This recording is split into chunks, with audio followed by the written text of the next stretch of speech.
Well, this is how Ralph is spending his Saturday morning. And you're looking at these and you think, why have you got computer fans on your desk, Ralph?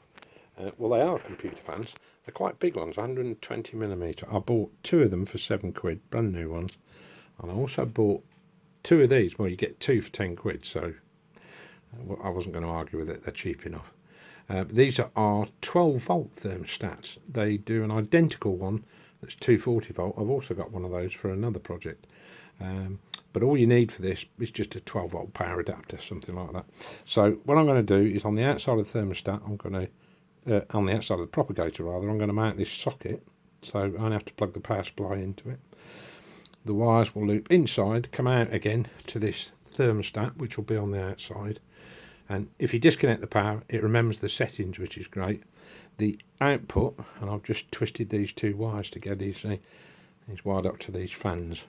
And this would either work in a propagator or it would work on a computer, if you like. A bit irritating with computers because often the fans just run all the time and they don't need to. If you had a proper thermostat on it, they could kick off at the times when the room's cool, and thereby saving you a bit of electric, I guess. So anyway, at the moment I've set this so that as soon as the temperature hits around 27 degrees, which is optimal for seedlings, once you start getting above 27 degrees, they start leaning over and the leaves wilt and you're in a whole load of trouble. Heating the propagator is not a problem, plenty of propagator heaters. But a throughput of air is essential, and like I say, it helps strengthen the stems of the seedlings as well. So there's a probe which will sit inside the propagator, and I'm just going to hold it with my hand just to raise the temperature.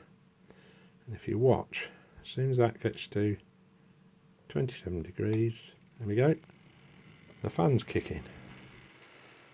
I've taken my hand off the sensor so the temperature drops. It will drop, it'll start to drop quite quickly in a second. There we go.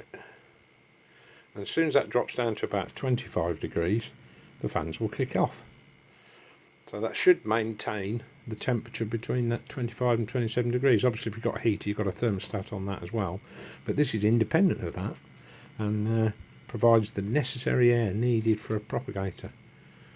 And I should be able to fool this, well, I've got peppers at the moment. I've got 4 or 5 peppers coming up, and I've got some tomato plants. I've got them in early. But as soon as this drops 25 degrees, there you go, fans kick off. And again, if the temperature of the propagator rises and goes 27 degrees, the fans will kick in again. So that's my little project. I was just trying to work out a way of doing it that works well for the plants. So that's it. If you want to make one of those, as I say, eBay, you can buy 2 of those for £10. You might get one on its own for perhaps 7.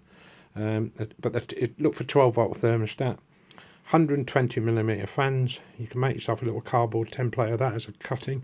Use a jigsaw in your propagator to cut the hole, or depends on the kind of plastic. Obviously, if it's brittle plastic, you'll have to go steady. And that's it. That's all you need. 1 each end, and you'll soon work out which way round to put the fans. That's it. Ralph Project, Saturday morning.